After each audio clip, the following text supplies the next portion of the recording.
ചേട്ടാ പച്ചക്കറി ഇടുന്നു പൈസ ഉണ്ടെങ്കിൽ വാങ്ങാന്. ചേട്ടാ മുട്ട തീർന്നു അത് മേടിക്കാൻ പൈസ വന്നേക്കണേ. പാല്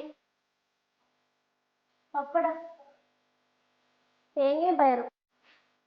അതെ ഈ മാസമല്ലേ പറഞ്ഞത് തയ്യൽ മെഷീൻ വാങ്ങാൻ പൈസ തരാന്ന്.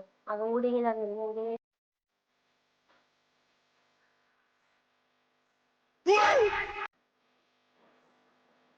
ഇത് കൊറേ നേരം എന്താ എഴുതിക്കൊണ്ടിരിക്കുന്നത്? എന്തോന്നത്? അതോ അതെന്റെ കണക്ക് കൂട്ടൽ എവിടെയൊക്കെയോ ഒന്ന് തെറ്റിയെന്ന് തോന്നുന്നു. ഒന്നും കൂടെ നോക്കട്ടെ.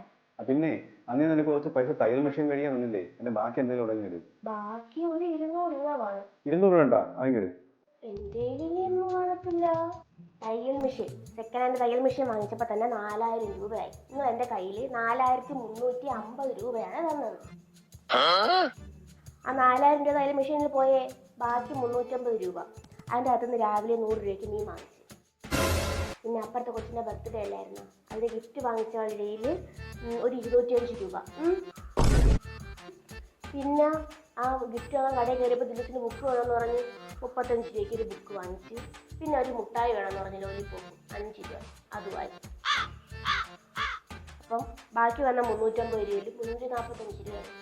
ഇനി ഒരു 5 രൂപ എടുക്കാൻ കാണാൻ കഴിയും. ഇങ്ങനെ എപ്പോഴും വന്ന് ചോദിച്ചാൽ എൻ്റെ കയ്യിൽ എടുക്കാൻ പൈസ ഒന്നും കാണത്തില്ല. കറക്റ്റ് കണക്കും കാര്യങ്ങളൊക്കെ ഉള്ളതാണ് അതിന്.